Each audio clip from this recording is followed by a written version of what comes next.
Hello everyone, welcome back to my channel. আমরা যাচ্ছি তিরুপতিতে। তো আমি চেষ্টা করব তোমাদের সাথে পুরো জার্নিটাকে শেয়ার করার, দেখা যাক কতটা শেয়ার করতে পারি। আর সকাল সকাল তো স্টার্ট হলো চা দিয়ে। চাটা খুব একটা ভালো ছিল না। মর্নিং মাম্মা। গুড মর্নিং ঘাপটু। আজকে ঘাপটুর ফেভারিট ব্রেকফাস্ট ম্যাগি নুডলস।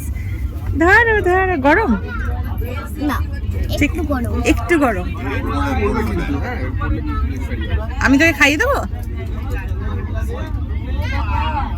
কত দিন পর ট্রেনে চাপা হলো একটা জার্নি করার জন্য। আগে যখন ব্যাঙ্গালোরে থাকতাম প্রায় ট্রেনে ফ্লাইটে চাপা হতো, কিন্তু এখন সেরকম আর চাপা হয় না।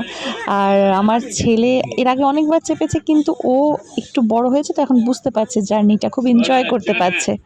আর তোমরা কি জানো, আমি এটা ট্রেনে বসেই ভয়েস ওভার করছি, কারণ আমার মনে হয়েছিল প্রত্যেকটা দৃশ্য আমি তোমাদের সাথে শেয়ার করব। আর এত ভালো লাগছে, ওয়েদারটাও খুব ভালো ছিল। কি খাচ্ছ? দই। খাও। কেমন? অসাধারণ অসাধারণ।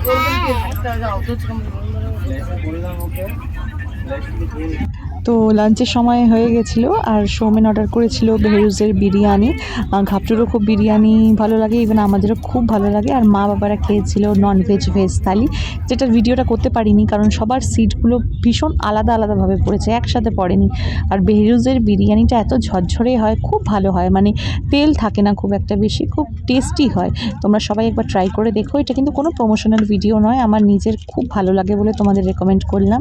আর ট্রেনে এরকম প্যাকেজিং করে দেয় বলে খেতেও খুব সুবিধা হয়। আমরা ট্রেনে আছি। মজা লাগে বিরিয়ানি। কি? বিরিয়ানি। ও খাও খাও। এই বাবা কি করছে? দড়ি বাঁধছে। দড়ি কেন বাঁধছো? যাতে তুই পড়ে না যাস। হ্যাঁ হ্যাঁ। দড়ি বাঁধছে যাতে পড়ে না যায়।